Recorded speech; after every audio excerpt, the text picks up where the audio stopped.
Hello, sports fans. James Williams here for Sports Minded, giving you a quick rundown of everything that happened today in the NBA. I will also be getting to a mock draft for the NFL. I believe it is next week. It's a Thursday, Friday, Saturday, starting a little later this season. After they decided to push it back a few weeks. So I will have that posted on sportsmindednews.com. Stay tuned for that. But in the meantime, let's dig into what has been going on in the NBA.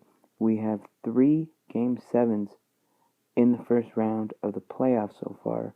You have the Hawks and the Pacers, the Grizzlies and the Thunder, and the Warriors and the Clippers. All 3 of those Game 7s will be played on Saturday in a triple header. When you look at them, all great games. I know the Thunder and Grizzlies game 6 at least, was kind of a blowout, going back to earlier in the day, in which there was a Oklahoma newspaper that published a headline that Kevin Durant was Mr. Unreliable, I believe it said. And so he responded with 36 points on the night in Game 6 to force the Game 7 in the series. Kevin Durant and the Oklahoma City Thunder, they dominated the Grizzlies more or less, 104 to 84. Like I said, to force a Game 7 within that series.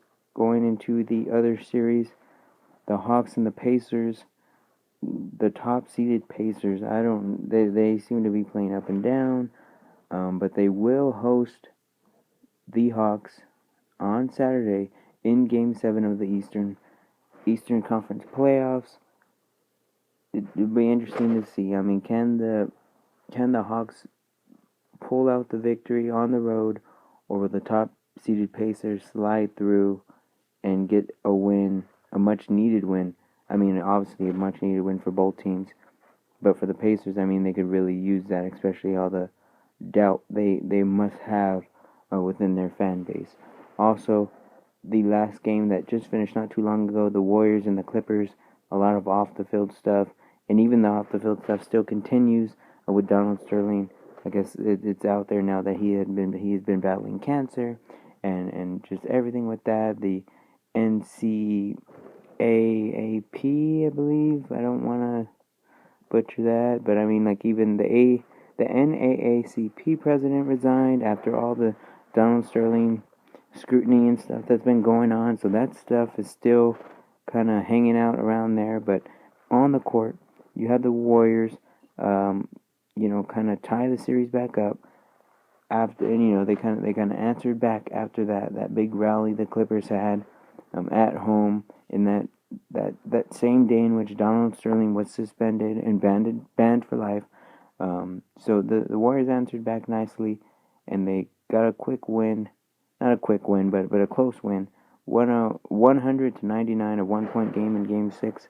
Stephen Curry led the way with 24 points and forced a Game 7.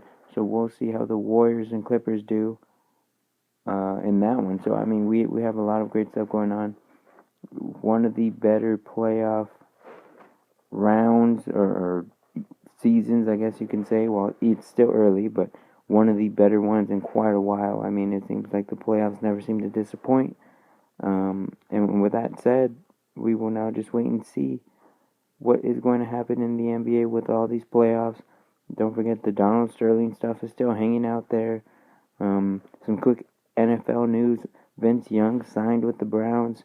That's an interesting move. The Broncos pick up the option for Von Miller and his option for 2015, $9 million. And then you got the NHL playoffs and all that stuff going on. Game 7's there. I'll be sure to get to some of that as well later on throughout the week as that's taking place. But with that being said, this is James Williams. Stay tuned for everything else going on sportsmindednews.com, especially the mock draft that will be coming out sometime this weekend. Thank you once again, and have a great day.